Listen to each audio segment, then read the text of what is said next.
إن قبل كهروا نواب بالقادة مشاكل أنا جرته إن قبل كهروا ما قرأت إلا من لميرة الوان كم ذي سنة مشاكل أنا جرته إن قبل كهروا عن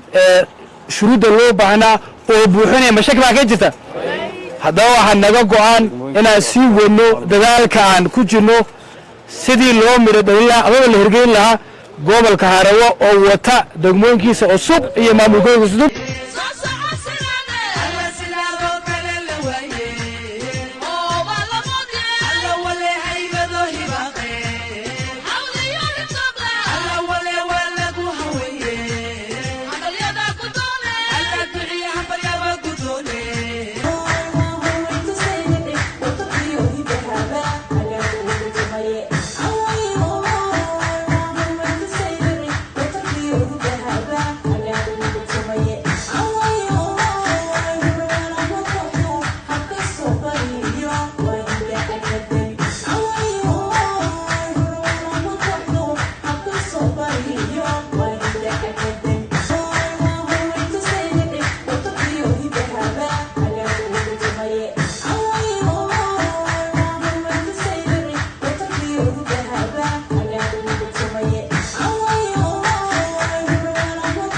كواد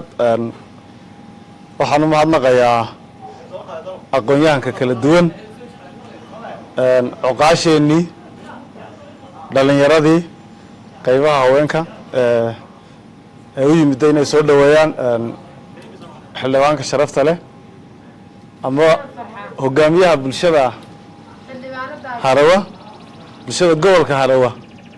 hogaamiyaha xildhibaan Kamal Hashim Maxamuud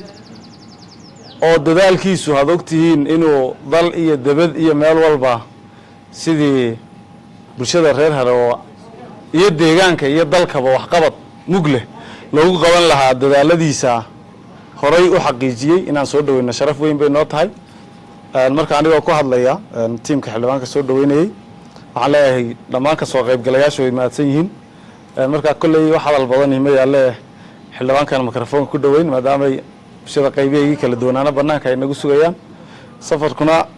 safar sharafan buu ahaayoo macal hogaamintii deegaanka u sareeyay maadaama aynu ku kulannay marka kormeerkuna waa caado noo soo taagnayd muddo 4 sanad xildhibaanada ahayd si dareenka shacabka iyo fagaarayaasha lagaga go'aan gaadho loo gaarsiiyo marka insha Allah haddana maadaama xilligii ugu macquulsanayd ay tahay kulli xildhibaankan soo dhaweyn wixii faahfaahinna banaanka noqon aad baad mahadsantiin bismillaah salaatu wassalaam ala rasuulillaah sallallahu alayhi wasallam alxamdulillah ilaahay baa mahadale oo nabadna isku keenay marka xiga aad baad mahadsantiin bulshada qaybeeda kala gedinsan ee ka soo jeeda deegaanka Harawa kullay idinkaana doorto inaad dhisaabo fadhisano niguma tala heerkana gaarsiiyay ilaahay madale waa dad runtii sharaf leh wanaagsan oo in la matana lagu faano sida aadigana dastuurka ku qoran yahay sanadkii laba jeer ayaan bulshada matalayna hoos u dhaadhacayna inaan la tashano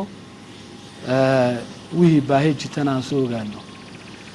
deegaanada kale Ethiopia waa iska caadi in markay xildhibaanadu yimaadaan la yimaado ila airport la soo dhaweeyo inkastoon taynta la durtaba inta jeer ba aan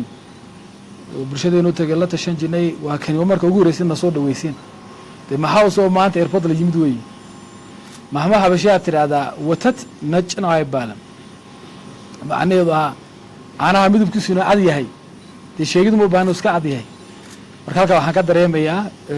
ku dhawaaqida gobolka Harawa ee aad u raagsateen awgeed aniyo xildhibaanada kale heer deegaan na in badan aan ka hadalay anagoo shacabkana la dareenahay imikana aad rabtaan kormeerkan hadda socdo in hawsha ku saabsan gobolka Harawa aan hooga saarno diyaar baan u nahay dawladda Soomaaliduna ma diidana u ballan qaaday kale wala jiitamayaan inay jiitanka ka baxaan oo ay hore ugu dhawaaqaan gobolka Harawa oo magaalooyinkiisa cusub iyo degmooyinkiisa cusub wata annaga ka xildhibaan ahaan wanaga go'an tahay idinkana garab istaagiinana aad baan u soo dhaweynaynaa wixii inta ka dheero la xidhiidhana insha Allah waabanu joognaa shooyinkeena reer Harawa hadday tahay bank iyo hadday tahay buurahaba dhulkeena buriya ban buu leeyahay geela iyo looba uu leeyahay beerahana waa la falaa waa meel barwaaqa watashi ballaaran iyo wixii annagana ka qayb galayn oo sameyn lahayn insha Allah taasaan u soconaa marka waxaan leeyahay kulan wanaagsan xildhibaan xasan xildhibaan qadar iyo xildhibaanada kale hadda naga maqan oo Aasiya safar baxday iyo bulshada kale dhalinyarada haldoorkaba aad iyo mahadsantiin waa inoo kulan ballaaran iyo faahfaahin ballaaran salaamu calaykum waraxmatullahi wabarakaatu sanadiyo bila soo dhawayntaada waa wala salaaliyo wala sugiila sanadiyo bila soo dhawayntaada waa wala salaaliyo wala sugiila sanadiyo bila soo dhawayntaada waa wala salaaliyo wala sugiila sanadiyo bila soo dhawayntaada waa wala salaaliyo aad iyo aad baan idinka mahadnaqaynaa soo dhoweynta xildhibaanka aan u samaynay xildhibaanka codka Harawa oo hadday dal iyo dibad tahayba codka Harawa sidii meel u gaari lahaa dadaal baynu muujiyey Addis Ababana waxa weeye si joogta ah hawlaha matalaada iyo xuquuqaha kala duwan ee bulshada Harawa ay sugaysay muddo dadaal badan gelinayay marka xildhibaanku shacabka goluhu ku dhex difaaca oo waxa weeyaan xuquuqooda oo kaga hadla dadkuna dareenkooga inay ku kabaan baa ayuu cod ku noqonaya marka aad iyo aad baad u mahadsantihiin kullay intaa iyo in badanna magaalada inagu sugaysaa waan jeclahay airportka maadaama ka fog yahay marka hadal badin maayo wixii wada sheekaysiya iyo wada tashiya iyo dardaaranna way noo dambeeyaan oo kormeerku ilaa wuxuu dhaadhici doonaa ban iyo buurba Harawa mar anu mahadnaq umaan u qaatay hadalka haldoorka Harawa qurux badana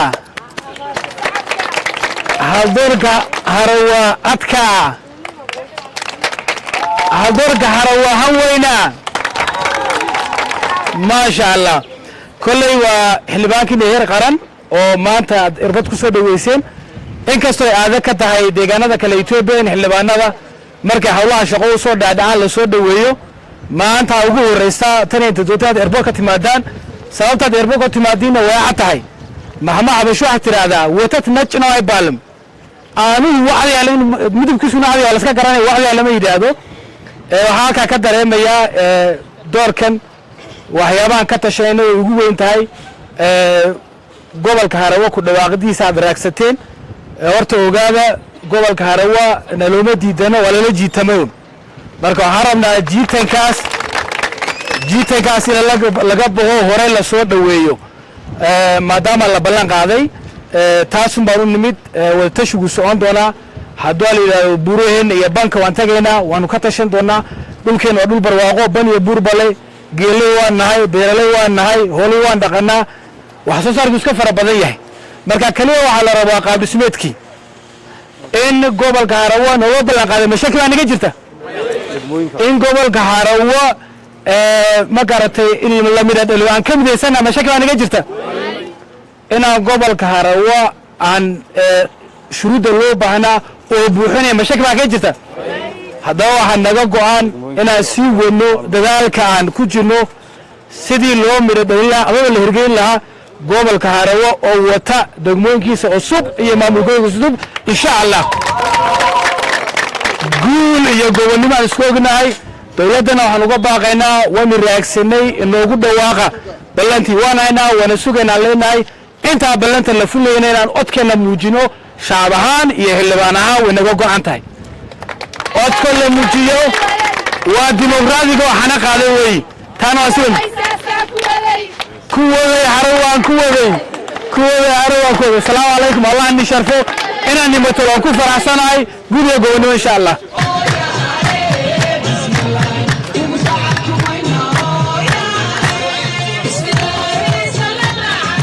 video iska dhawaaqtiyo